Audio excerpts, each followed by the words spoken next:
Candy bars, Cheryl from. I'm going to kind of be moved though, so move around. That's okay. See that? Are you the boss lady? That can be used for anybody that buys things at our post office. Oh, okay. Oh my gosh.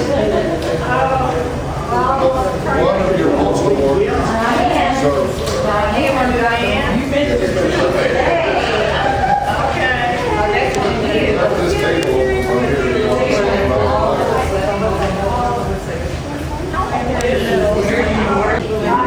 from Stan Norm Sweet. He is from sweetsview.com. He's taking this, and he will put this up on the website if any of you want to view it. Here's these cards he's shared with us. And then we have yourself. My name's Erin Humphrey, and I'm from Congressman Larry Sean's office. And then, did I introduce myself yet? Okay, I'm Cindy Cliver. I'm manager of post office operations for Greater Indiana District, SAT-T. So Winslow Post Office is under my leadership, and we'll be talking about the surveys and so forth today. But I want to introduce, I have Cheryl Greenwell with me today. She's Postmaster Lamar. She's taking notes or comments. And I used to be postmaster here as well, about 5 years or 6 years ago. Yeah. And then I have Denny Whitehand, am I pronouncing that right? And he's postmaster at Petersburg. And then I have Amanda Potts, and she's OIC at Winslow currently, because the office is currently without an official postmaster. And we have a sign-in sheet going around. I have 2 of them, so. Okay, if all of you could please make sure that you sign in for us, please. Okay, so today we're here, first of all, we sent surveys out about 4 weeks ago. Did everyone get one? Okay. Did anyone not get one or didn't get it completed that wants to do that today before we leave? Okay, Cheryl, can you do this survey? And if you can't hear me, just let me know, okay? Okay, so all of you are here to hear what I'm going to say about what we came up with from the surveys that you guys completed. And if you don't already know, and I'm sure you do just by watching the TV or listening to the radio or even on the computer, that the post office is in financial, not crisis, but we have financial issues going on right now. And we have had that for a few years now, and we are trying to work through that. And it's like most companies, basically, we've lost pieces of first class because the internet, faxes, people use the computers to send greeting cards and so forth. So the electronic age has caught up, surpassed us, and because of that, we've lost first-class mail volume. And because of that, we need to look at ways how we are going to, what things can we do internally to stabilize the postal service for years to come. And one of the things, we've done a lot of things, and we started seeing the trend in the decline of first-class mail about 10 years ago, and it's continued to decline. And so, some of the things that we have done to make sure that, we will continue being a viable post office for a viable business is all the executives in headquarters, have had a frozen pay, as well as the management staff, all the managers, including postmasters. We haven't gotten a raise in 2 years. There's a third year that they're not even considering giving us a raise, and then they'll reevaluate that when the time comes. In 1993, management quit due to cost of living increases, and that's another thing that we've done. At the headquarters level, we've done away with a lot of administrative positions for people. At the district level, we've gotten rid of a lot of administrative people, consolidated jobs, gotten rid of people. And when I say gotten rid of people, it's through attrition or they resign. We have never laid anyone off in the district postal service. Okay, some other things we've done, and I know we've got Diane here and you're a book here, correct, on Winslow. So other things that we have done, we've adjusted routes, and I know the rural carriers just went through an account in Winslow, but basically the full nation did counts on the rural routes. So because of the decline in volume, some of the value of their route went down. So maybe they had an 8-hour route before and it went down to a 6 or something like that. So we've adjusted routes. We've adjusted city routes, and consolidated them to keep consolidating down.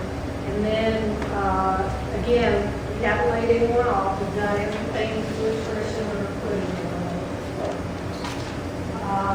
What else have we done? Clerks.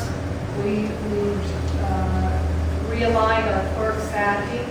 And then as far as the postmasters, if, like the last postmaster here in Winslow was Carolyn Mullen. And that was about 4 or 5 years ago that Carolyn retired. 2009, Carolyn retired. And at that point, I did not fill the postmaster position. I filled with my command is in there currently. She came over, and she's postmaster still, but I asked her to come into Winslow. I think this is your second term, right? I've been on my seat several times. Yeah. So I haven't filled it with career people. I left it vacant. And I did that intentionally because, again, I know that we have a decline in mail volume. And I know at some point I was going to have vacant positions available for all the career people as we consolidated things. And that's what I've done with Winslow. We didn't put a permanent postmaster in there as yet. So,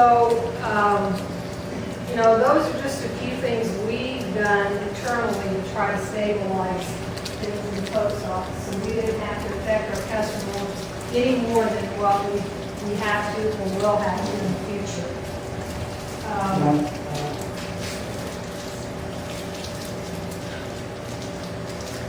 Okay, so the survey. The reason everyone's here is everyone wants to know why, what was the outcome. Last year when I was going around and doing town hall meetings, I was going into town hall meetings with the full intention of closing the post office completely. I don't believe I was here when it was all off. Okay? But, we had our customers up in arms, and they shared that with us. They wanted the post office to remain open. So we went back to the drawing board and said, okay, what can we do to maintain the post office, but still we need to stabilize our finances. And what they came up with is based on the financial revenue in a particular office and the credit for the work hours they earn, we would realign the times that we open the post office, which is what we're doing here. So based on that criteria, Winslow will go down to being open on the window 6 hours a day, okay, instead of the 8. And we sent out surveys about 4 weeks ago in this area. We sent out 1,438 surveys in the Winslow area, and we had 384 of those surveys returned. And all of you got a sheet that I'll go over. So we had 335 of the surveys indicated they wanted realigned postal hours. So they wanted the hours to drop rather than suspend the office. We had 24 that wanted delivery at their homes or businesses. We had 4 that were interested in village post office. And a village post office is basically a business in the community that wants the postal service presence still in the community. And so they're offering to assist us by selling stamps and priority flat rate mail. And in some cases, we have the businesses, they put our PO boxes in their business. Now, this is a win-win for both postal service and the business because the postal service, we still have our products out there for you to use. And secondly, for the businesses that they opt the village post office, they have foot traffic that comes in, and so that can help them with their own business. If there's anyone interested in the village post office, whether we remain 6 hours or not, then let us know before we leave and we'll get you the information for that. We had one survey come back that said they wanted the nearby post office option, meaning they go to a close post office rather than say the Winslow post office. Excuse me. And then we had 20 that didn't care. They didn't make a selection. They filled out the surveys, but they didn't care. Now, the next thing that we asked you on the survey was, what hours do you prefer that we be open? And the survey came back that you guys wanted the office open from 10 a.m. to 4 p.m. Now, in saying that, I'm going to take all of your comments into consideration today when I leave here. And I'll make a decision, and next Monday I will determine and post what the new hours will be for the Winslow Post Office. What I was trying to do in I've been in 2 other town hall meetings today. I started out at Hopwell this morning, and then I went to Belton, and now here in Winslow. And I was hoping to be able to stagger the times in the offices so that there would always be a nearby office for all of you to go to. I don't know if that's going to be possible or not, based on the feedback I've received from the other 2 offices. Now, but I will make a decision after today, and I will get it posted for all of your information next Monday. Now, normally, what our plan was is after we announce the times that we're going to remain open, we would then move forward, and within 30 days, that we would go ahead and change the hours. But because we're going into the holiday season, we are going to put off making any changes to the hours until January. And that'll be around January 11th, somewhere around there when the hours change in the office. Okay? Now, in addition to the hours, there are other avenues for you to get postal products, stamps, mail and package and such. You can get on USPS.com and you can order stamps. You can tell us you're going on vacation and give us the dates. You can do a change of address. If you're at eBay, I don't know if we have any big eBay mailers here, but if you have a lot of packages that we need picked up, you let us know that, and then we'll have the carrier pick those up the next day from your house, from your door. If you don't have a computer, and there's been some communities that I hear that we don't have computers, then you can use the 1-800-ASK-USPS, and we can do the same thing. In addition to that, the rural carriers are a post office on wheels. They can do everything that a brick and mortar building can do except sell your register. They can sell you money orders, they can sell you stamps, they can do packages for you. They can do absolutely everything a brick and mortar building can do except register. So there's other options out there for you all to be able to get postal service from. Just making sure I've gone over everything. I do want to share with you, if you don't already know, the Postal Service is not in any way supported by the federal government. We don't get any tax dollars at all. All of our money comes through the sale of our stamps and our products such as packages or some of the cards we sell tape and different things like that. So all the monies that we use to pay our employees and pay our vendors come through 100% of what we sell, postage and so forth. We get absolutely no tax money at all. Okay? But we're still, like you said. Okay. But we're still quasi-government. And when I say quasi-government, back in the early 70s, we went from being the post office to the United States Postal Service. And at that time, we came out of the federal government's budget. And because of that, although we are not funded financially by the government, we still are controlled by the government, meaning they make decisions for us, the final decisions. And they don't do it very quickly, okay? And she's shaking her head yes. You know, in today's environment, let's just talk about gas. If gas goes up 1 penny a gallon, that costs us about $1 billion a day. $1 billion or $1 billion?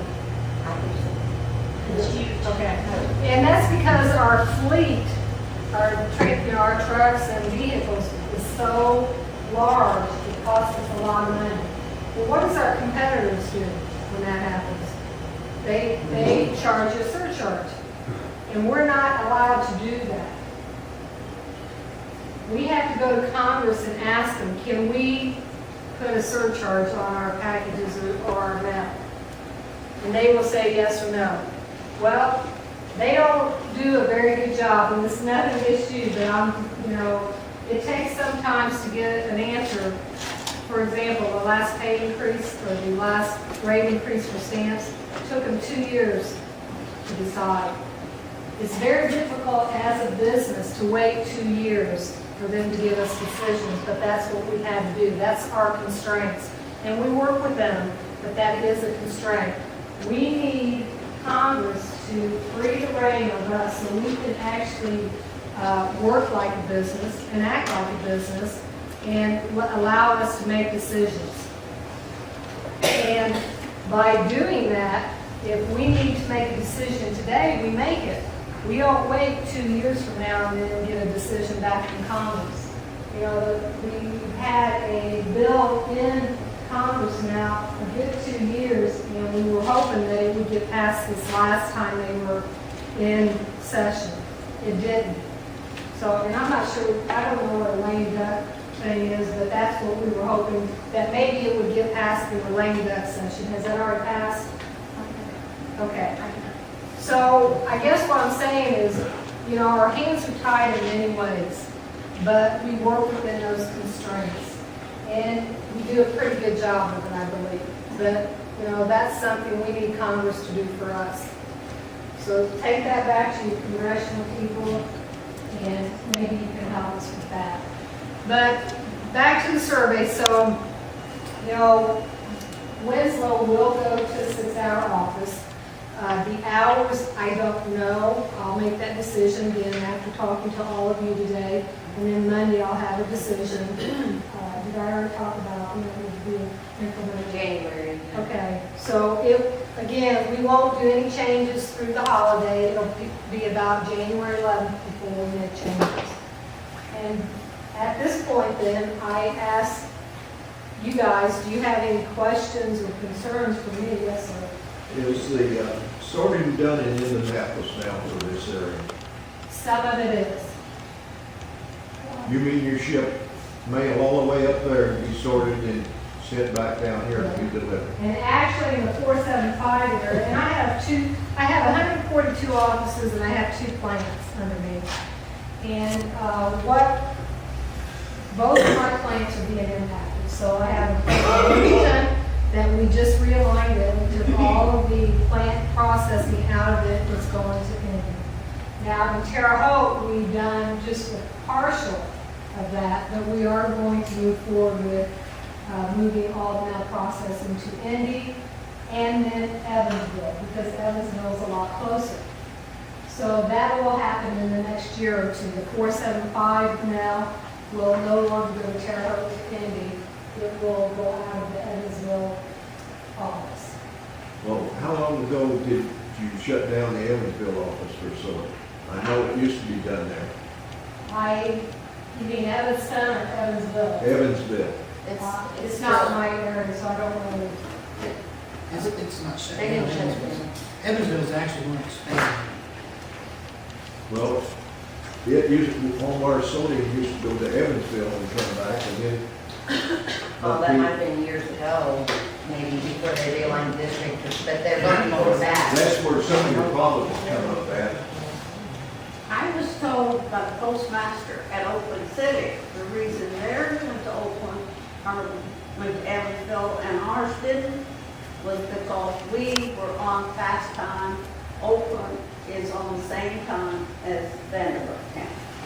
Well, you know the reason why Evansville. I don't know, but that's what I was told. Well, and we are moving forward with the 475. If you have a zip code with 475 in the front of it, eventually your mail will be going to Evansville to be processed. Yes, sir. When you have these nearby post offices, I wonder how come you didn't include Oakland City? Even though it's not in our county, it's still, Well, it's not in our district either. okay. Yeah, and we try not to cross lines as far as that. Mail processing will go to Evansville, and at that time, maybe the post offices will start reporting to that district, because as I know right now, they'll still remain with me, but I don't know that. Okay. That's the reason for that. Yes, sir. Are we still gonna be 6 days a week here? At this point, we are. I know that's something we've asked Congress to go to 5 days service, but we haven't been approved for that. So at this time, we will be 6 days service. Your Saturday retail will remain the same. Amanda, what is that? The window is 8:30 to 10:30. So your Saturday hours will remain the same, 8:30 to 10:30. Your, if you drop mail in the collection box, the collection pickups will remain the same as well. Yes. I was going to ask if you had ever done a survey. And I guess you don't need to do that from land here. She can probably tell you everything what you know about how much mail you handle. How much mail you handle in the post office. Uh-huh. And another thing, I know you can't do anything about it, but Congress, as long as young mail, should be paying its way. We be doing it. You mean the Frank mail? Okay, in Frank mail, what he's talking about is politicians, when they're sending out letters and so forth, they don't pay postage on that. But let me say this, during the election time, and I believe it's 60 days prior to election, all that political mail advertisement you're getting, they have to pay for that. That is not free to them. But if they're sending something out there to their constituents, about things that are going on or whatever, then that is frank mail, and yes, they have to pay for that. Yes. I was referring to along these four categories. We got 6 Other advertising. He said that bulk Okay. mailers should pay more. Okay, I see what you're saying. Yeah, and again, that's something that Congress has to approve. You're right. Yeah. Yes. You see all this down here? That. Yes. Yes. Pardon me? Uh-huh. This is Well, if I ask Diane right now, she'd say, I want that number because that's your pay. Yeah. And that's what's supporting the post office right now because we've had such a decline. So if that went away, we definitely have financial issues. But my point is this, how can the post office be going broke and all this money? Because first class now is 45 cents, and on some of these pieces, they may pay 16 or 20 cents. They raised their price. And again, that's something Congress has to approve. That's what I'm talking about. I think if you raise the price on something, now we wouldn't be getting as much. See, we don't call it junk mail. I mean, that's an advertisement to us, They and we would- want that, because that's really what's keeping us. They would afloat. raise our rates if you didn't have that junk mail. Yeah, you're absolutely right. As far as the survey is concerned, my eyesight's bad, I couldn't actually survey it. Well, if you want to fill a survey out today before you leave, one of us will sit down and you can ask questions, and you can tell us how you want to answer. You're not like the only person around that have problems that can't read a lot of their people. I have a sister that's of Alzheimer's. So we have, you don't have to be have some that can't do surveys, so that makes your surveys not. Well, we can only give you the option to do it, and we have to make that available to you. And I know that some of us have health issues that we can't read, or, some can't write. And I have a lot of postmasters out there willing to assist any of our customers. We have a lot of postmasters out there now to fill out our customers' bills for them. Because, they shouldn't be doing that, but that's the service our postmasters do. I helped fill out some surveys people brought in and help them, fill out them for us. Bring it by out and let it know. Yes, sir. Not many, but not anybody else. I don't know, companies, any place, when they get down to that, that's just You're right, and this is kind of what the plan is. Again, I have 142 offices. 75 of my offices are impacted by this post plan or realignment of hours. And currently, we're only looking at realigning hours in the offices that have non-career postmasters in it. So it's a vacant position. So right now, I'm looking at 33 offices. And as postmasters retire or, quit or whatever the case may be, I'll start looking at those and realigning the hours there too. But the postmasters were notified this past spring that this was going to happen. And they have until September of 2014 to find another job within the post office, okay? If they don't, they will probably be a production force or layoff. And that'll be the very first time in the history of our company. But we've given them all, Amanda stepped up out of her comfort zone. All of these people have to learn new things because we're ever changing in the post office so that they can market themselves better to apply for other jobs. And that's, Amanda's doing a good job here at Winslow. This is a much bigger office than what she's normally at. So she's getting on the job training as she stepped out of her comfort zone. So that's, but there will at some point, if enough people don't retire, there possibly will be a reduction in force. Yes, sir. On the time frame you have there from 10 to 4, on a Tuesday or Thursday, that we move from earlier hour, because there are people that need to come in before 10 o'clock. In other words, What's happening on Tuesday and Thursday? over the same time. Pardon me? You're open at the same time. All right. All I was asking is, could you slide that? Yeah, we probably won't.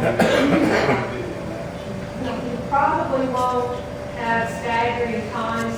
How I want to stagger them is, again, the nearest offices, so there's options for you. But as far as having different times every single day or a couple days a week, that probably won't happen, but I'll definitely take that into consideration when I'm making the hours. Does the lunch, will the lunch hour still be an hour off in them hours? Well, Because there's so many people just mail their mail during lunch hour. yeah, and by, And I don't think that's right, because other people, other workers, they have to work right through their lunch hour regardless. well, according to federal law, FSLA, I have to, if the person is working a minimum of 6 hours, I have to offer them a lunch. But does it have to be a full hour? No, it does not have to be a full hour. And that's something, again, I'll take into consideration. A lot of people work right through their lunch hour and they eat while they're working. I do that a lot. Yes. I don't think they need the hour. Okay, so again, we'll take that into consideration. Yes, sir. On the same thing, if you have to give them time off, you wear out however much, and you do it not between 12 and 1. Because Yeah. on 12 and 1, if you give them a lunch hour, that's when it is, that's when you go to the post office to get your work done. But if they would say from 1 to 2 or something. Okay, that's something I can take into consideration as well. You mentioned on Saturday, if you're talking only on Saturday, that's going to be Well, that's down the road, you know, that's future. I don't, we're asking for that, but today I'm just discussing the realignment of the hours. Your Saturday times will remain the same as I know today. I think we're working people that Saturday, weekend. Yeah, and that's something we, you know, when we discussed 5-day delivery, we didn't necessarily, it was going to be a Saturday that we would close. It might be something during the week. One of the questions will the sorting be done at the same hours, basically, in other words, if I have a box counter, but you can still pick it up with the box. No, it will not be the same time. The sorting in the PO box will happen during the hours of the retail windows open. So if we're open 10 to 4, your mail won't start getting put into the box until at least 10 o'clock. Okay, are we 24-hour service? 24. Okay, so, yeah, Winslow is a 24-hour lobby. So you're able to get into the lobby, pick up your PO box now at any time, you know, because it's open 24 hours a day, 7 days a week. Yes, sir. I think if you need to space your money, to clean the post office. I'm sorry. These lines. Yeah, we've heard a lot about the miles, how far our post office is based on, the nearest tentative options. And it depends on if you get on Google Earth or MapQuest or whatever, or as the crow flies, they're all different. And we just, and I think it was MapQuest, I don't know. You're using those. Thank you. Any other questions? Well, I'm opposed to outsourcing. I am too. What do you suggest Well, that we do to this help the post office? This is, I haven't been asked this, but I've talked about it in that OT meeting today. From this point on, we will look at each post office every year from this point on. And so today, I'm telling you that it's going to be a 6-hour office, but next year when we look at it, it may not be. It may be that we've lost more revenue and more mail, but now it's going to be a 4-hour office or a 2-hour office. Or it could go the other way. We've increased the revenue so much at Winslow, it's going to go back to an 8-hour opening. And that's what I talk to postmasters about. All three of these people can tell you. I talk to them about it all the time. We have to generate revenue, and it's all of us in the post office. We all have to do that, not just the clerks at the window or the postmasters at the window. It's all of our responsibility to generate revenue. And, I don't pay any bills online. Well, that's fine. Because I want my job. I want my job.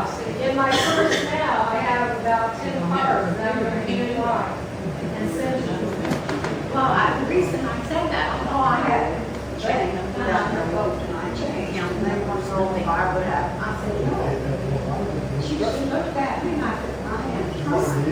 Yeah, and that's how you can, absolutely. That's what I'm saying, and every time you have one automatically taken out, that saves the standard. Exactly, you're absolutely right, and that's how you can assist us.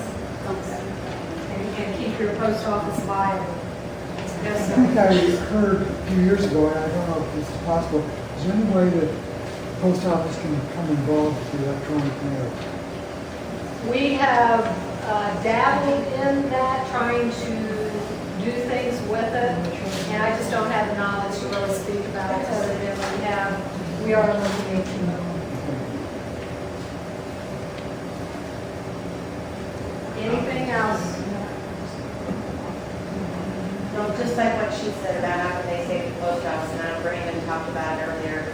Anything you do, if you put money in an orange envelope to buy stamps from your carrier, that gets credited to Winslow. If you go online and order stamps from our website, it still goes by your zip code, and Winslow will still get credit for that. So just supporting your local post office, all the things you can do will go towards Winslow. And like when I get online and I order something, I won't allow them to deliver it any other way than the postal service. Because again, I want the post office to be a stable, viable business for many years to come. So that's how all of you guys can be a part of making sure Winslow stays viable and doesn't go down any further. Yes, sir. I'm going back to where you're talking. Government doesn't do your whatever. And why or how can they set the standard for their prices? I don't have a good answer for you on that. It's something when we went from the post office, again, it was in the early 70s, and we were taking out of the federal budget, but they still control us, so they still applaud the government. So they make final decisions on all of the I think the reason they make us, because we are required by them to deliver to every house in the nation, no matter where you live or how far back your road is. That was under the original Constitution. Right, that's why they And can't. we still do that. Yeah. And that's, something that our competitors don't do. In fact, we deliver a lot of our competitors, we call it the last mile. So let's, for example, in some of our communities, not necessarily here in Indiana, but in some of our communities like the Dakotas or out west, if we have a customer, one customer that's 50 miles away, just for one customer, we are required by Congress, by law, to go deliver that every day. None of our competitors do that because they don't have the constraints that we do under Congress. And but our competitors don't want to deliver those 50 miles out of the way. So if they have a package that comes through their system, they ask us and pay us to deliver that last mile. They'll get it to a big distribution center for us, and then we take it the last, for the example I gave on the last 50 miles, and they pay us for that. That's the I way. just wondered what kind of price you have on that. Pardon me? What kind of price do you have on delivery for them? For our competitors, I don't have that information, so. Yes. I know something that really impressed me in the post office.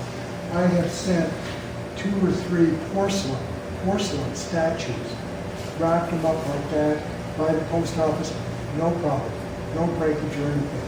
I remember a few years ago I was picking up some glass bottles for my brother.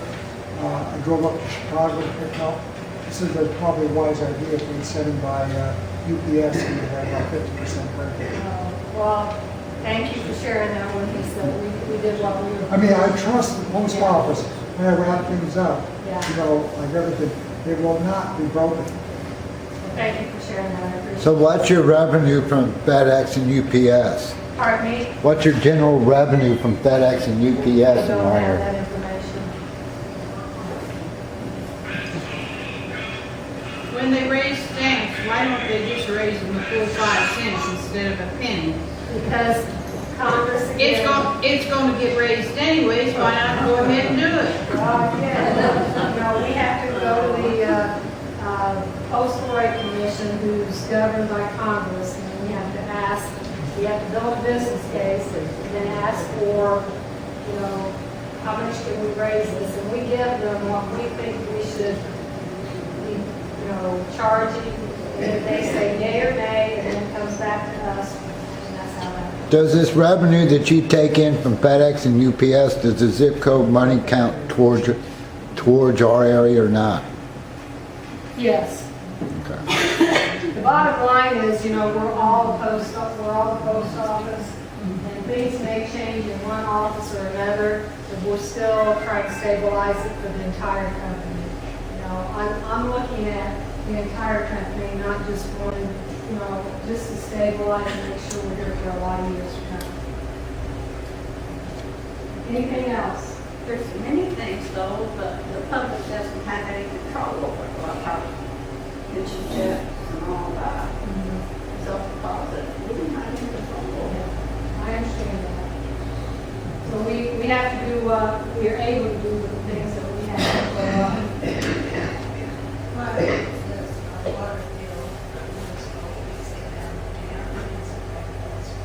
Well, we process those on machines. So years ago when I started in the carrier, and I know there was days that I was still in the office at 1 or 2 o'clock in the afternoon, putting my mail forward. Okay? And yes, it drives a long distance to be put in order, but a machine can do like 30,000 pieces in a minute. I certainly can't put 30,000 pieces of mail in order in 1 minute. So they've gone to automation, just like all the other businesses. We've automated a lot. Technology has just taken on a whole new world for all businesses. It's not just the postal service, it's all businesses. Anything else?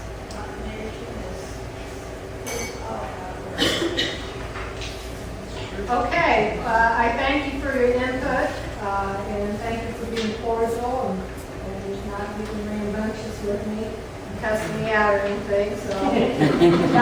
Not yet, so I appreciate that. Again, I'll make my determination, and then I'll let Amanda know by next Monday. She'll get posted in the lobby of the post office, so you'll know the hours that will be open. Probably wouldn't get cussed there. That's right.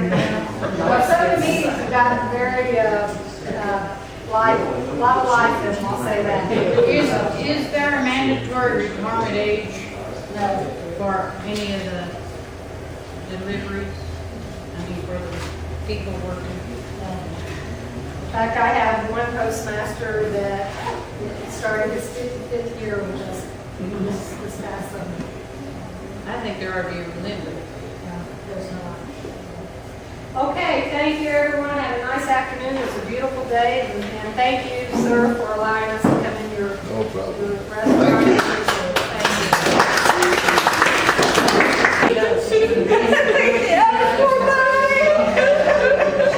This is our Diane Sicko.